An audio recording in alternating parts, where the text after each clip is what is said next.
السلام علیکم، میں ہوں حافظ فہد وسیم اور آپ دیکھ رہے ہیں ڈیجیٹل نیوز۔ کل کا ہمارا موضوع تھا سبحان اللہ کی فضیلت۔ آج میں آپ کے لیے سنن نساء کی حدیث لایا ہوں۔ حدیث آپ کو بتانا چاہوں گا۔ انس بن مالک رضی اللہ عنہ کہتے ہیں کہ میں رسول اللہ صلی اللہ علیہ وسلم کے ساتھ مسجد میں بیٹھا ہوا تھا اور ایک آدمی کھڑا نماز پڑھ رہا تھا۔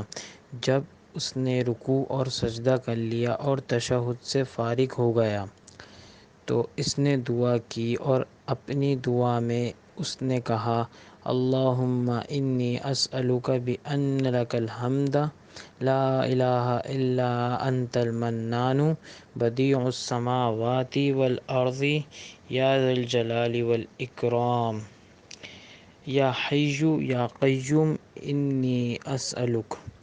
اے اللہ، میں تجھ سے مانگتا ہوں اس لیے کہ تیرے ہی لیے تمام تعریفیں ہیں، نہیں ہے کوئی معبود برحق سوائے تیرے، تو بہت احسان کرنے والا ہے، تو ہی ہے آسمانوں اور زمینوں کو پیدا کرنے اور وجود میں لانے والا ہے۔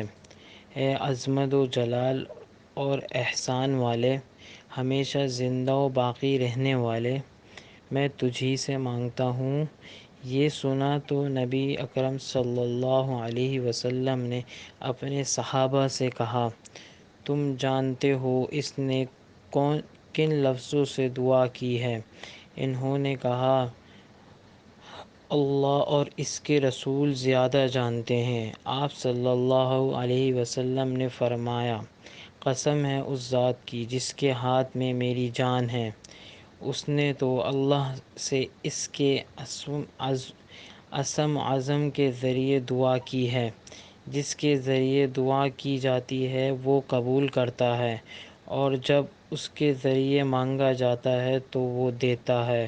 اللہ تعالی ہماری تمام جائز حاجات قبول فرمائے اور دین اسلام پہ عمل کرنے کی توفیق عطا فرمائے۔ اپنا خیال رکھیں۔ السلام علیکم۔